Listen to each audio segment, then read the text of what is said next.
Hello दोस्तों, तो आज हम लोग बात करने वाले हैं क्लास 12 के स्टूडेंट के बारे में जो कि हम लाए हैं भाई शॉर्ट क्वेश्चन हिंदी के। ठीक है, जो बहुत ही धूम मचाने वाला वीडियो है और ये आपका सीरीज बाय सीरीज मतलब इस तरीके से 4 से 5 वीडियो आपको मिलेंगे दोस्तों, और जो बोर्ड के लिए बहुत ही इंपॉर्टेंट है, धूम मचा देगा। ठीक है, जो सब्जेक्टिव क्वेश्चन के ऊपर दो शॉर्ट क्वेश्चन जो आपको बोर्ड के लिए कैसे बनाएंगे, बस जितना हम बताएंगे दोस्तों आपको तो उसी तरीके से बना लेना।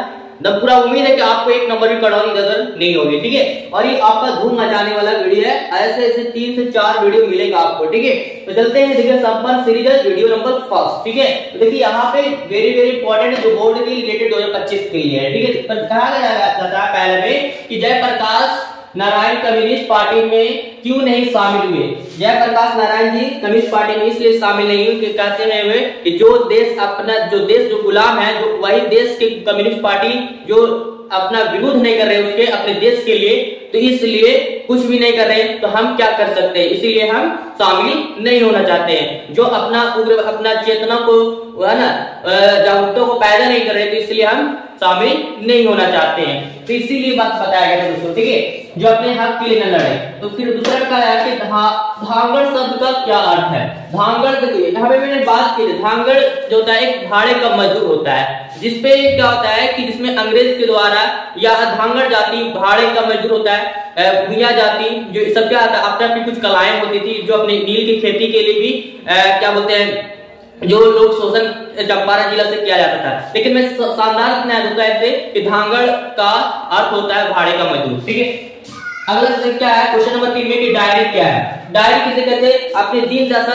को तिथि क्रमबद्ध तरीके से लिख देना ही क्या कहते हैं, वो हम डायरी कहते हैं। डायरी मतलब आपके सुबह से लेके शाम तक या दिन मतलब पूरा शाम तक जो आप कुछ किए, किससे मिले, आज कौन सा तारीख था, किससे मिले, कहाँ गए, किससे आज मुलाकात हुई, है ना, जो दिन दशा को क्रमबद्ध मतलब अच्छे तरीके से लिख देना ही डायरी कहलाता है। ठीक है ना, आपकी जिंदगी से रिलेटेड। ठीक है, अगला क्या है, कृष्ण खाते समय क्या क्या करते हैं। तो कृष्ण खाते समय क्या है कि कुछ खाते हैं, कुछ गिराते हैं, कुछ खाने निकालते हैं तो उसमें भी गिराते हैं, कुछ खाते हैं।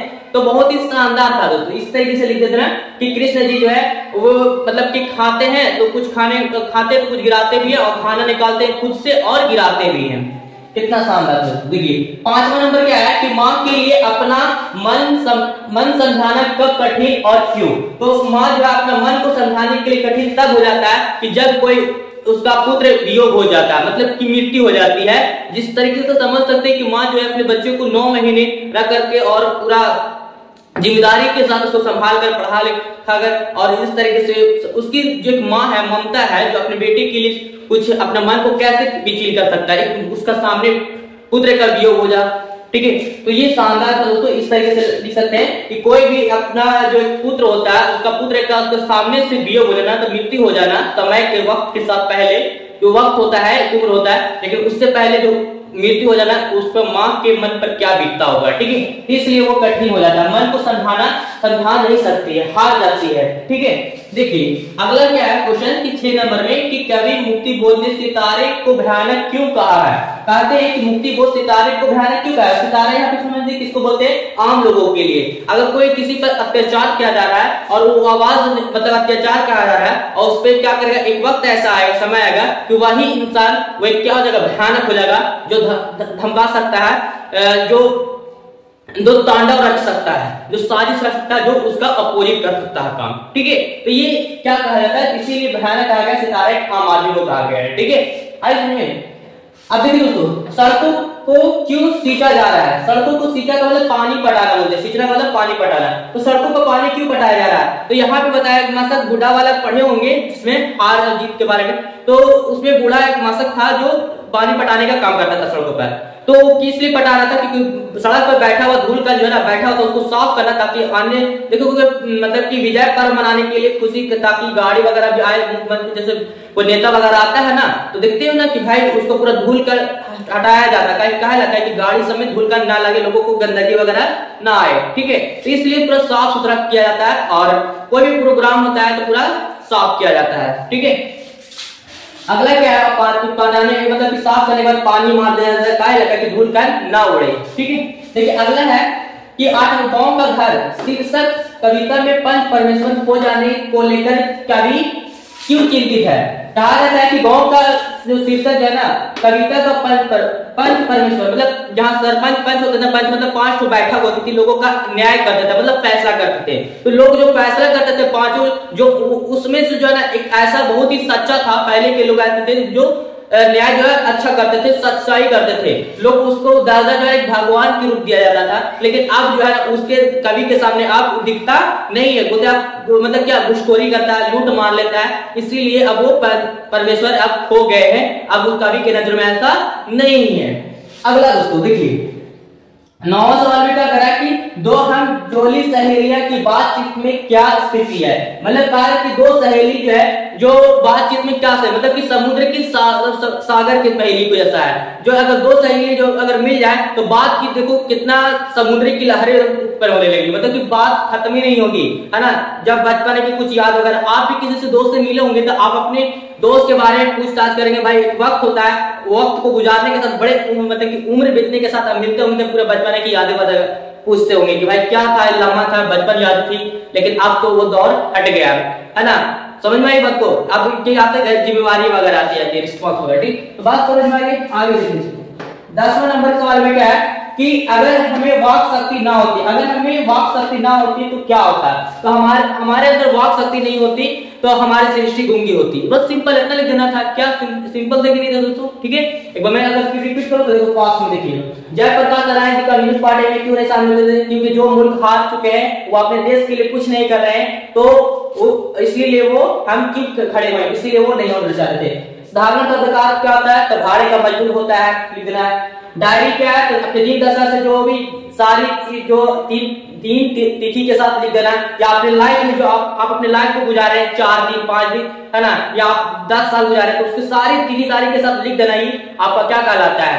डायरी कहलाता है। ठीक है, अगला क्या है? माँ के लिए अपना समझाना कब कठिन हो जाता है? तो देखिए सॉरी, कृष्ण खाते समय क्या करते हैं? कृष्ण खाते समय कुछ गिराते हैं, तो कुछ खाना निकालते समय गिराते हैं, कुछ खाते हैं निकालते हैं गिराते रहते हैं। ठीक है, अगला सवाल क्या है कि माँ के लिए अपना मन समझाना कब कठिन और क्यों हो जाता है? तो मन को अपना माँ जो है कब समझाना कठिन हो जाता है? जब उसका एक पुत्र है ना, पुत्र का वियोग हो जाता है, मृत्यु हो जाता है। जो एक माँ जो 9 महीने किस तरीके से लोगों को पाल पोस करके, है ना, अपने जीवन सब सारे काम करते हैं और उसके सामने से अचानक, है ना, उसकी पुत्र का वियोग हो जाता है, तो माँ अपने मन को समझा नहीं सकते, बहुत कठिन हो जाता है।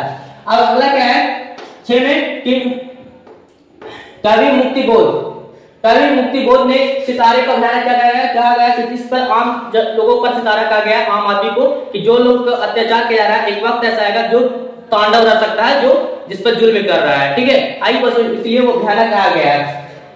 सड़कों को क्यों सीधा जा रहा है? सड़कों पर इसलिए सीधा जा रहा है क्योंकि आने जाने वाले या विजय पर्व मनाने के लिए, या फिर आने वाले दूर दूर से क्या होता है, जिससे मिट्टी दूर वगैरह ना उड़े, और इसलिए झाड़ू को साफ करने के बाद क्या होता है, उस पर पानी छिड़क दिया जाता है ताकि ना उड़े।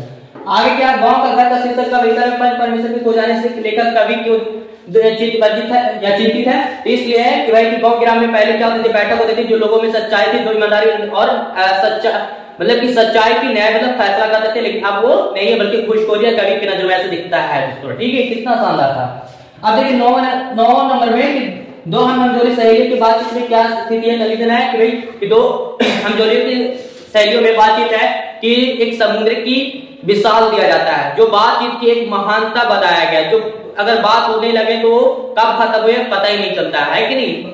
अब आगे क्या? अगर हमें वाक शक्ति नहीं होती क्या होती? अगर हमारे अंदर वाक शक्ति नहीं होती, हमारी सृष्टि गूंगी होती और अपने दुख सुख या अपने किसी भी प्रकार के दूसरे के सामने हम प्रकट नहीं कर सकते। मेरे दुख दर्द समझ ही नहीं सकता अगर नहीं बोलते तो। ठीक है, कितना शानदार था। चलते हैं अगले दोस्तों। उसने कहा था कहानी का केंद्रीय भाव क्या है? तो जिससे आप किससे वादा करते हैं तो आप उससे पूरा कर देते हैं, तो आप उसके नजरों में क्या कहलाएंगे? आप केंद्रीय भाव कहलाएंगे। ठीक है, जो किसी भी प्रति किसी से किया हुआ वादा पूरा कर देना ही केंद्रीय भाव कहलाता है। जिस तरीके से लहना सिंह जो पात्र थे उसने कहा था, तो उसमें अपनी प्रेमिका से जो किया हुआ वादा जो है ना, जो वादा को पूरा निभा देता है, तो वो क्या कहलाएगा? केंद्रीय भाव कहलाते। कहते हैं उसकी प्रेमिका कि जिस तरीके से घोड़ों के लातों से हमारे बच्चों की रक्षा की है, उसी तरीके से हमारे आने वाले जीवन, हमारे बच्चे और हमारे पति पर इसी तरीके से छाया रहना है, और आने वाला हर एक प्रति के साथ आप अपना